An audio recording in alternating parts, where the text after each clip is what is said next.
Gavin Spittle joins the show, and it is a jam-packed episode of Locked On Stars. We're going to rank the best Dallas Stars on the current roster, the biggest training camp storylines, plus a new system from Glenn Gulutzan. Will it provide a new identity for the Dallas Stars?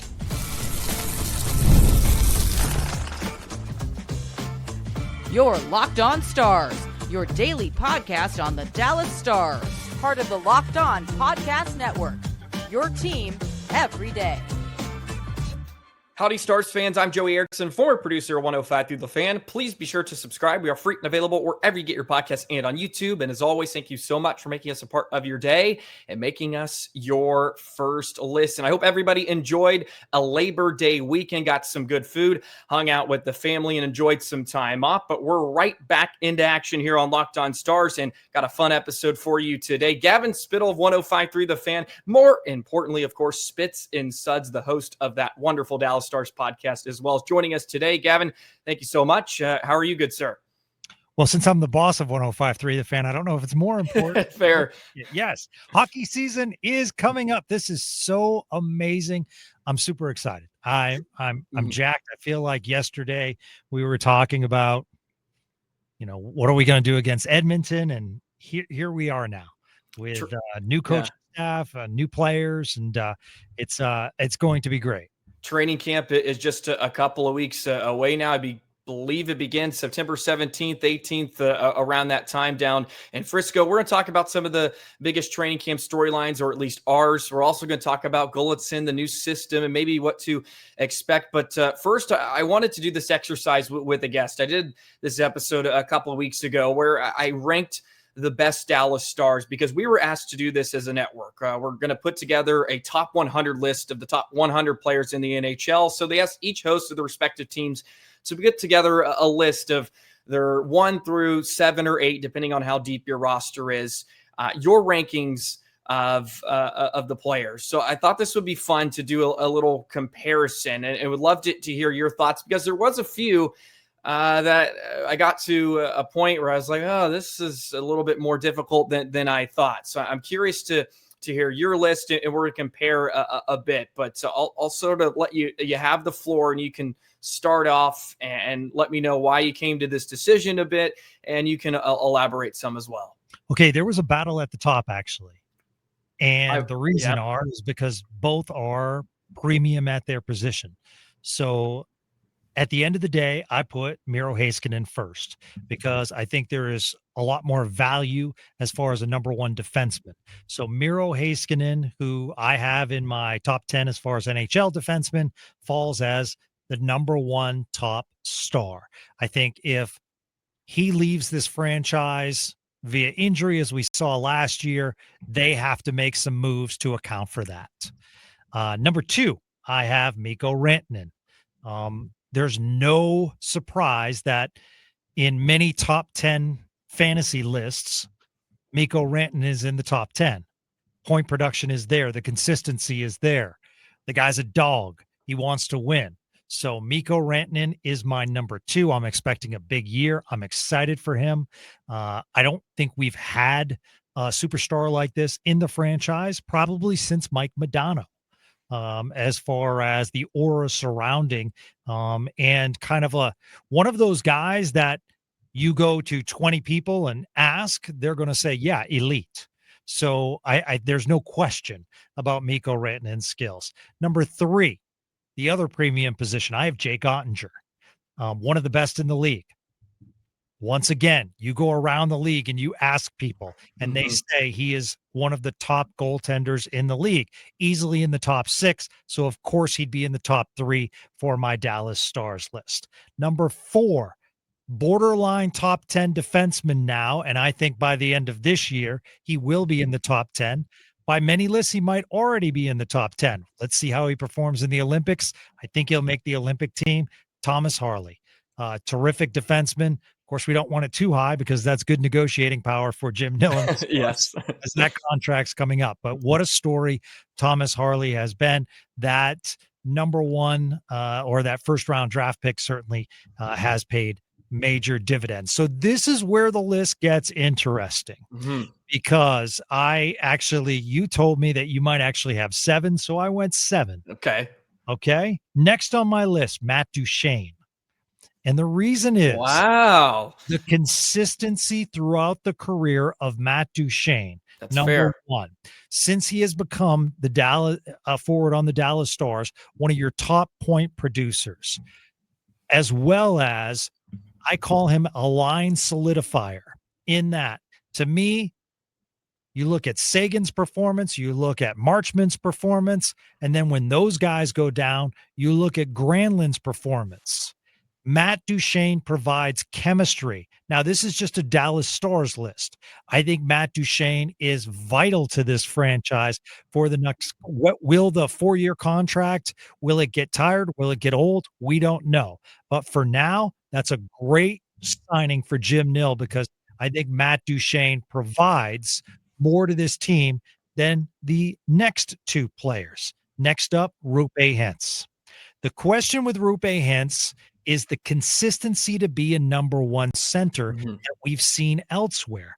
I mean, you look at top centers across the league, and what do they have? They have the two-way game, which Rupe Hentz has, but they have consistency. And I'm not saying that Rupe Hentz doesn't have that ability, but whether it's injury or we have to face the facts, Joey, there are some games where you wonder, is Rupe Hentz on the ice? That's not necessarily the case with a Kopitar or a Barkov. And you look at the top centers in the league, and day in and day out, they show up in some capacity. It might be a block shot to the end of the game, might be a big goal, might be an unbelievable assist. Those are the elite level. I don't have Rupe Hentz at that elite level right now. I probably definitely have him knocking on the door as far as best centers in the league. But to me, he's on the outside looking in. And then I end my list 7th with Jason Robertson. A terrific player, could be on Team USA for the Olympics.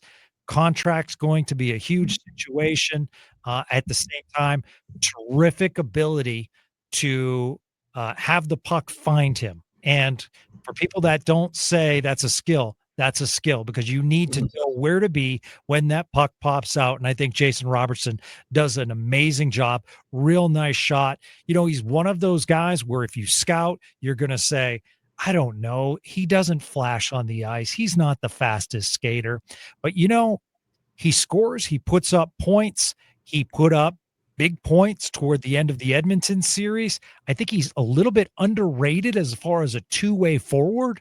I think he makes some big blocks at times, and he's a gamer. So I do like Jason Robertson. There were some times where it needed to get gritty during the playoffs, and Jason Robertson actually stepped in, and he was the guy coming off the injured list. So for that reason, Jason Robertson rounds out my list. Well, round of applause, Gavin. I gave him that prompt just a couple hours ago, and he brought the heat. That was awesome. We fished in a lot of the same pond, so we had the same 7 players, a little bit different order. The battle for first place. I edged out Mikko. I put Mikko up there as number 1. It could be some recency bias, just coming off of that playoff run. I know he dipped in the Western Conference Final, but everybody else did on the Dallas Stars as well. So I gave him the edge over Miro. I think some of that was just playoff production and what Mikko can bring there. He's established as a guy that will play big in big moments and score. I had Oettinger number 3 too. He needs some love. I had Robo number 4 actually. I was a bit higher. I put Robo a bit higher. I think part of that is sort of predictions, thinking he's going to have a big year. So I put him there and a full healthy season, hopefully. After kind of coming into training camp, coming into the season last year, not perfectly 100%. I had Harley at number 5, and then I went Hentz and Duchene, which I think Hentz may have been the biggest surprise doing this list, just because we thought of him so highly. But this year, going into the season, I was like, I just couldn't put Rope any higher than that. After Harley's big season, his elevation of play. Robo, we understand what he can bring. We know that scoring touch is in there. I ended with Duchene just because it felt like Duchene needed to be on this list after what he did last year. And I think it could be fair to put Duchene above Rope if you really wanted to, if you wanted to have that argument, just because as you mentioned, Duchesne just so consistent throughout the season. He led the Stars in points. Yeah. For goodness sake. And he's in his mid-30s, and hopefully he can continue that. So loved hearing your list and your reasoning. Again, we had all the same players, so we're kind of fishing in the same ponds, but I wanted to do that exercise, get your input, and I thought it was a little fun game there, and looking forward to see how these guys will take the ice here in just a couple weeks' time, and some big years for, of course, Robo. And Harley that have some deals at the end of the year. So, or not Harley, I suppose. Or no, yeah, he does. Yeah, he does. He only had that little bridge deal. I forgot. See, this has been a long summer, Gavin. I'm already forgetting. So Nil's going to be busy. But let's get into some bigger training camp storylines as well. On the other side, I want to hear Gavin's big storylines in just a couple weeks' time as the Stars will hit the ice in Frisco. Today's episode of Locked On Stars is brought to you by FanDuel. The NFL season is almost here, and FanDuel is making sure you're ready for kickoff with a can't-miss offer. Of course, we got the Dallas Cowboys versus the Philadelphia Eagles on Thursday night. Hey, you can listen to the game on 105 through the Fan if you would like, if you're in the area in DFW. But right now, new customers can bet just $5.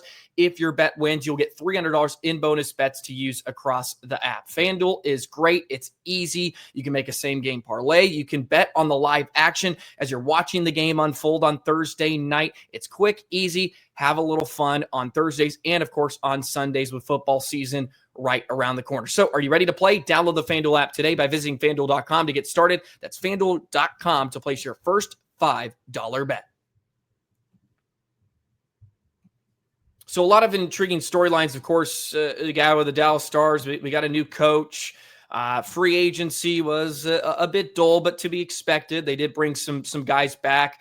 I don't think we've talked, though, since the signing of Nathan Bastian. So I would be curious maybe to kind of kick this off just because with Gulutzan and some of the signings bringing Fox back as well, it looks like the Stars have an idea a bit of how they foresee this fourth line, whereas in year past under Pete DeBoer, it's been more of a skating line, and he would like them to score a bit and chip in offensively.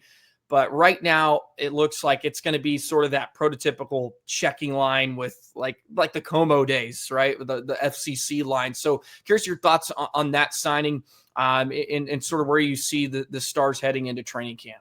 I absolutely love it.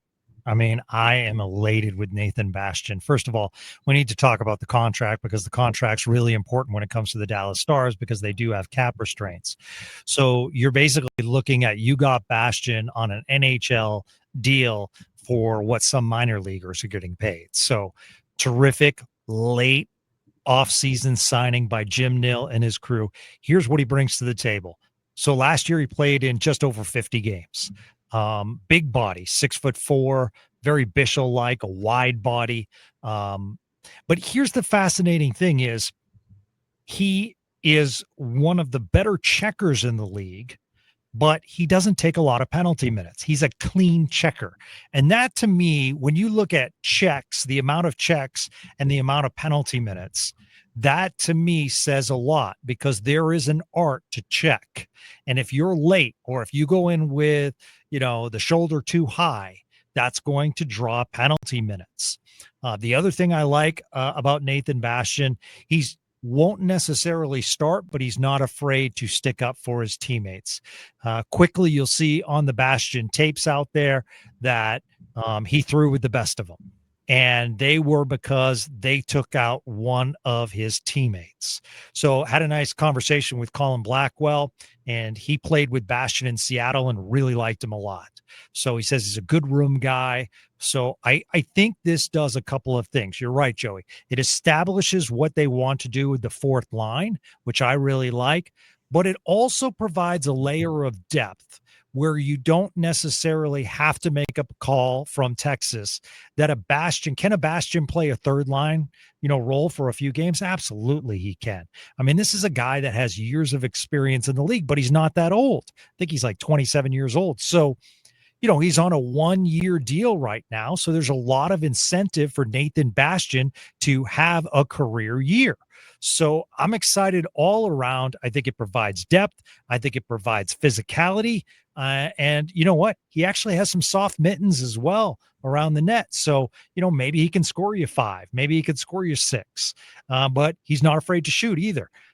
So I think it's not going to be one of those signings that is going to be like, oh my goodness. But you know what else wasn't one of those oh my goodness signings last year? Colin Blackwell. And I think we can all agree that Colin Blackwell, same thing 2 years ago with Sam Steele. These are under the radar signings that don't necessarily get the fanfare, but at the end of the year, you're like, wow, this was a really good signing.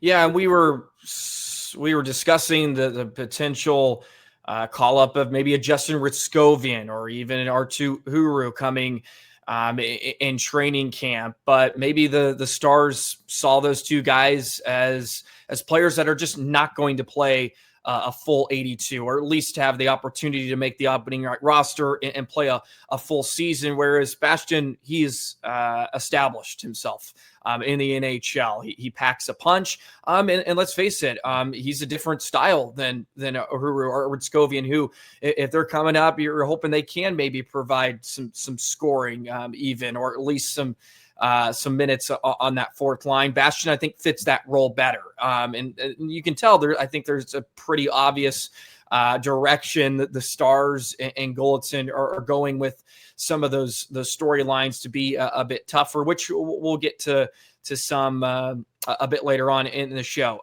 Another storyline I would throw out there, and curious your take, is where's Wyatt Johnston going to play? Where is he going to fit up front? Is he going to stay at center and kind of hold down the fort there, where we know the Stars have always had a lot of strength down the middle? Or does he get an opportunity to jump up higher in the lineup? Does he play with a Rantanen or a Robo? Maybe does he play on the wing? Where do you see Johnston and his role heading into 25-26? Because he's consistently been better and better each season he's been in the league. His goal totals have gone up. His point totals have gone up. This could be a huge season. And it's crazy. He's only 22 when we're still talking about him. He's had such a good young career already. I like him at center, and I think they should keep him there. And I have him as, probably the first or second center.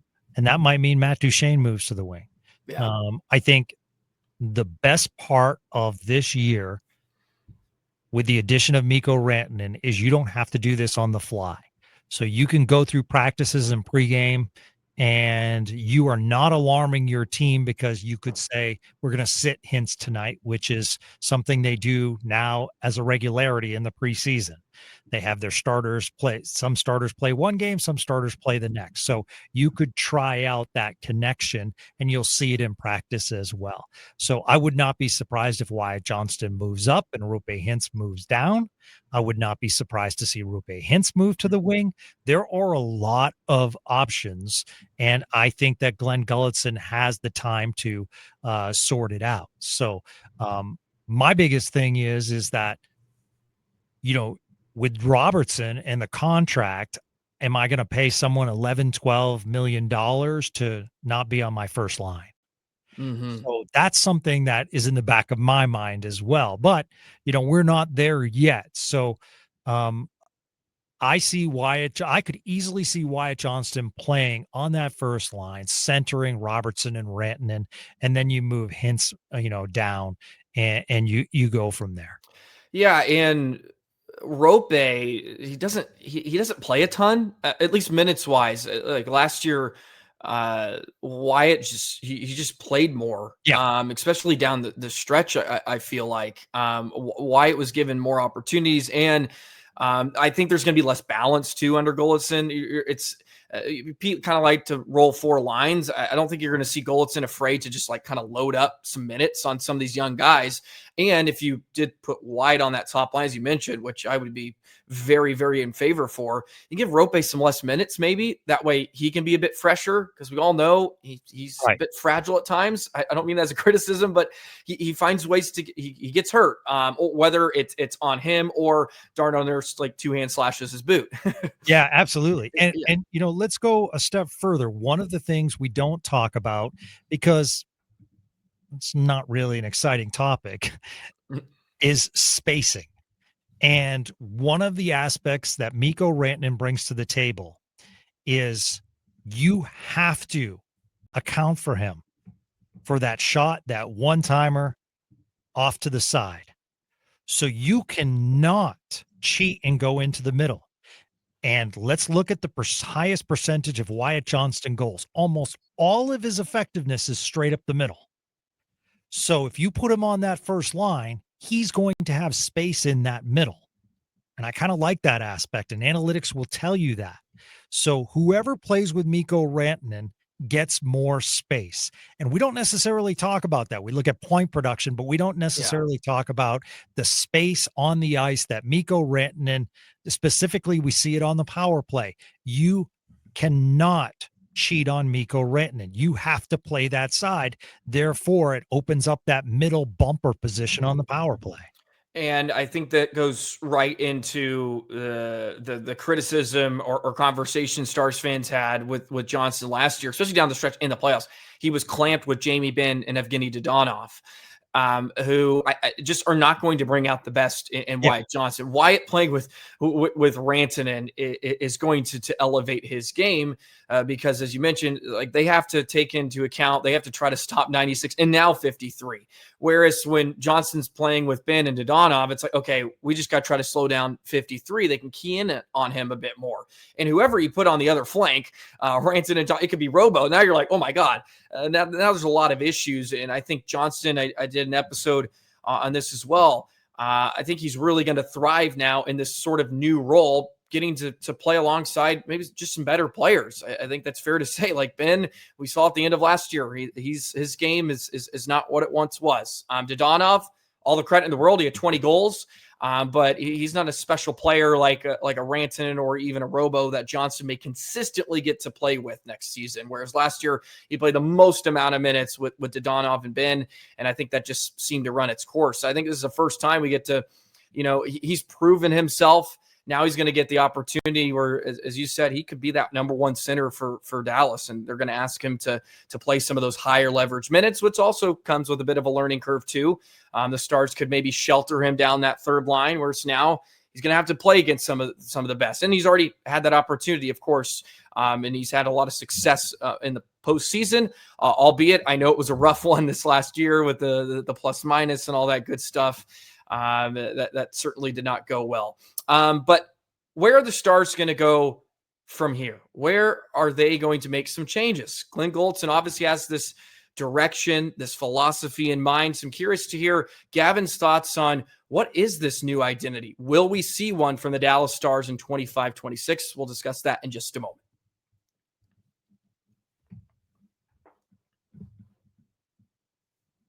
So I'm actually really excited. I'm probably a lot more excited for this Stars season than I was the last couple of years.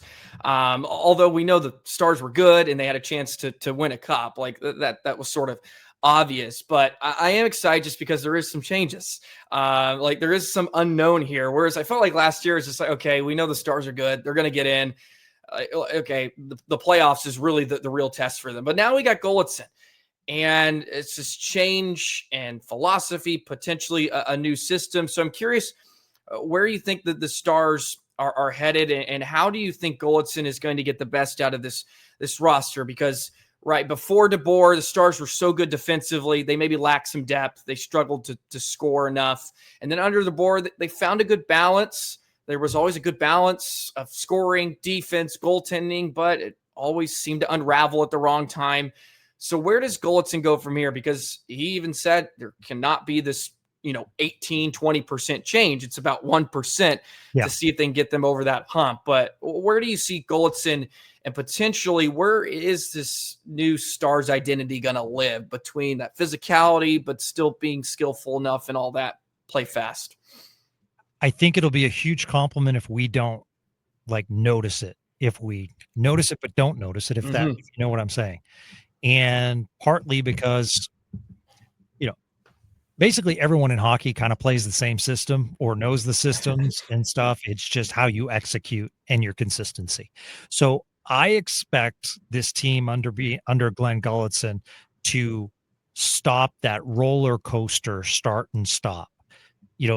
For years we've talked about these first periods, and it's like, okay, now you guys are going to start playing because it's the second period, right? So I expect a more consistent team out of the gate. I think they have less talent, but I think they're going to do a couple of things differently. I think we're going to see a much more aggressive forecheck, which I absolutely love. They're going to try to create turnovers. We can talk about McDavid, Draisaitl with Edmonton, but that forecheck was a force, and they had those Dallas defensemen pinched the last couple of years. So I could easily see, that is a big thing. And when Gulutzan talks about physicality, we kind of have to throw away the mindset as far as dropping the gloves. What we need to think about is tying people up along the boards, winning those board battles, those 50-50 battles in the corners. That's something as the playoffs wore on, the Stars were not winning those battles. That equals a lot more defensive zone time. Winning the net front. Absolutely. Things of that nature. And I think that he will promote within the lines and the blue line those players that are maximizing their effort. And I don't think it's a coincidence that Liam Bischel's name has been mentioned a few times as far as how impressive he's been and how Gulutzan watched him in the series and was like, wow, we knew he'd be good, but we didn't realize he was this good this quick. So that becomes the question, is Liam Bischel going to be that fourth defenseman? So might not start the year there, but might end the year, so I could see Bischel's minutes going up. So I think that's going to be, a change. So I don't think he's necessarily going to break the whole thing down and start it back up. I think it's just a different mindset. I like how he's saying the 1% because the 1% can make a huge difference. And I think he will try to find that line chemistry and that defensive chemistry in the preseason so he can, on that first game, it's go time. And you look at different strategies. Maybe Duchesne is matched up with Jamie Benn because maybe it's like, hey, we have to maximize Jamie Benn because we are down on left wingers. Yeah. So we need more scoring out of Jamie Benn. So that could be something that Gulutzan focuses on. And, automatically we will all think like if Jamie Benn, like we got to be honest, since January of last year, Jamie Benn's been a fourth line player. And that's nothing, it's just he's older and the point production wasn't there. Jamie knows that. But at the same time, it's like, okay, maybe you try him out with some higher skilled players and maybe you raise his level back to where it was at one point. Remember, he has familiarity with Seguin as well. Maybe let's just say you throw out Duchesne, Benn, and Seguin as a line. So those are the kind of things that I'm expecting Gulutzan to work on. The other thing is I just no firsthand knowledge of this, but it just seems as though these players are excited for this year. Yeah. Just from hearing the interviews, from me doing interviews, from others talking, it just seems as though they are excited to play for Gulutzan. And even though they might not have had him as a coach, and this is the interesting thing about Gulutzan, they've had a relationship with Gulutzan. And then you throw in the relationship they've had with Neil Graham, yeah. Texas Stars. And the players love Nazardine. So that's going to be interesting as well. And how much play does Graham and Nazardine have as far as, the power play and special teams? Because you lead in that category. So I think that's a change we're going to see as well, where it's not DeBoer's system. It is a coaching system. Yeah, and sort of by committee, right? As you mentioned, and Gulutzan, look, it's probably easy to say it that he wants Nazardine and Graham to have their input. It'll be another challenge to actually be able to execute that. But from what it sounds like, it is going to be sort of a coaching by committee in some of those special areas. And Graham's going to have his input. And I know he did an interview recently where he said I'd be sort of stupid not to use Gulutzan as an ally there after what he's been able to produce in Edmonton.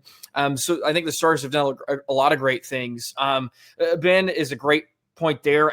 They have to, as you said, maximize. I don't care how old Jamie Benn gets the rest of his career. He can play till he's 45.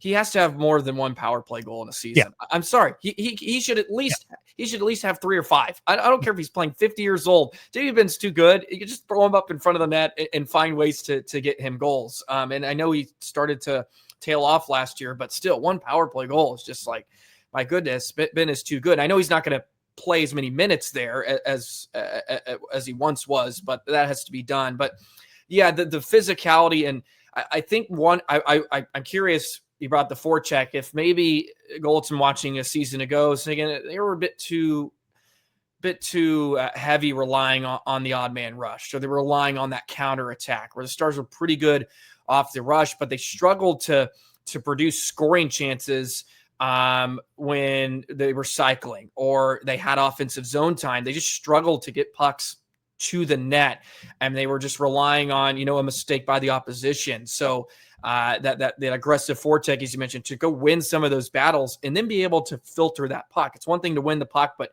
can you filter it to the front of the net? Because that's where you're going to get opportunities. And that's where, credit to Edmonton, they just shut down Dallas. Felt like the Stars just could not get anywhere near Skinner really the last 2 years. Yeah. Skinner had it easy. And I know we touched on this following that Western Conference final again. You just like, why aren't they testing him enough? They are unable to test Skinner, who's proven he is very, very shaky at points, and the Stars just weren't making it hard enough on them. Well, and you look at the acquisitions of Edmonton, you look at Ekholm on defense, you look at Corey Perry as a forward, you look at Evander Kane. I mean, say what you want about these players, but they're larger size players. Mm-hmm. And the Stars got bigger in the offseason, and they changed their makeup. I am excited as well because I didn't want them to run it back. And at the beginning, I thought they were going to run it back. But now with the coaching change and now with the player acquisitions, I'm interested. I'm intrigued because they can't run that same system back because it won't be effective because the skill set isn't there. Mm-hmm, yeah, the first 15 games is going to be a lot of fun. They get right into it. They got some tough opponents, so they're going to have to test themselves. I think we'll know probably maybe really quickly if it's going the right direction or maybe it's not. But the Stars they still have such a good roster. That's where this is probably the best roster. If you had to make a coaching change, like this is fine.